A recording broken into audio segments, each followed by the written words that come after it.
Alright, guys, there is no other proper way of saying this story. I'm just gonna come through and say it.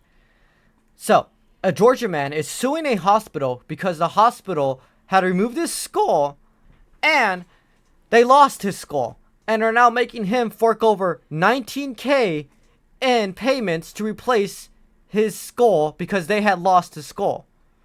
There is no other better way of saying this.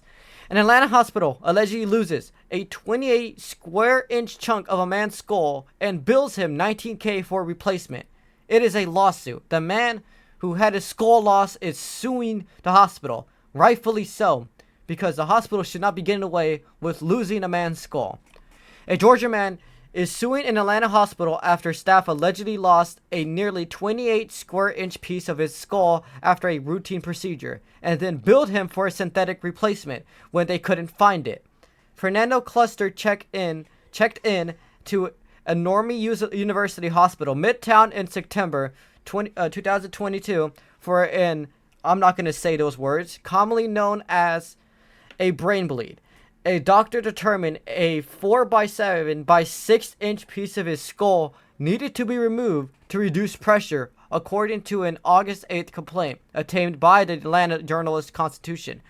But after returning to the hospital 2 months later to have a piece of his skull replaced, the hospital couldn't find it. They couldn't find his skull to put back into his head because they minced his skull onto a pile of other skulls.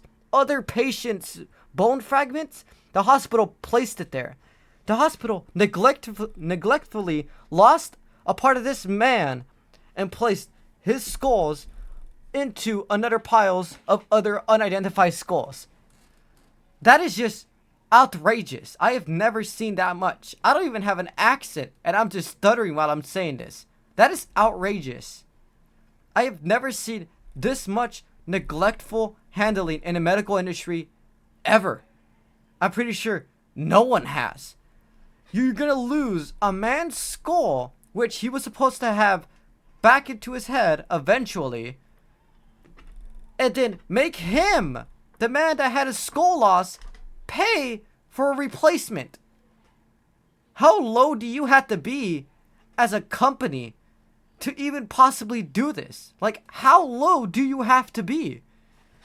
The man is suing the hospital, thankfully, and I hope he gets way more than just, well, a replacement skull, apparently, since they can't find his skull. I hope he gets way more, hundreds of dollars in compensations. I hope he gets justice to this hospital. This is outrageous. I have never seen this much neglect in the medical industry. Never. I have never seen this much neglect.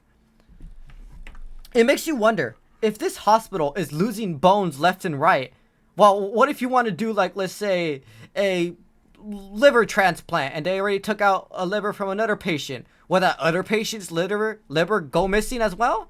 Would they just put it into, like, a freezer and, like, in their basement and just forget it's there? Like, what? Or would they even just throw it where the bone fragments are at this point? Let it decay in there. Decay with the rest of them. Like, how do you just...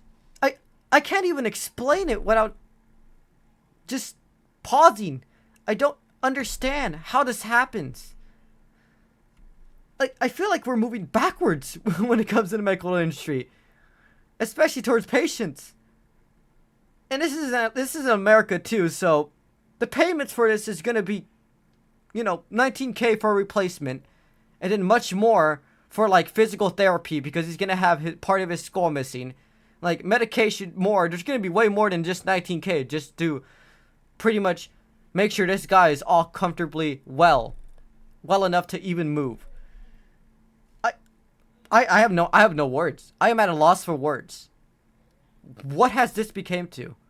We're just losing parts of other people's bodies and making them pay for it. What has this came to? I hope he wins the lawsuit. I hope he wins more than he lost in his damn head. I really do. That sounds wrong, but I hope he wins so much in this lawsuit. Hope the lawsuit really sheds some light on other medical negligence out there. I'll see you guys later. Bye.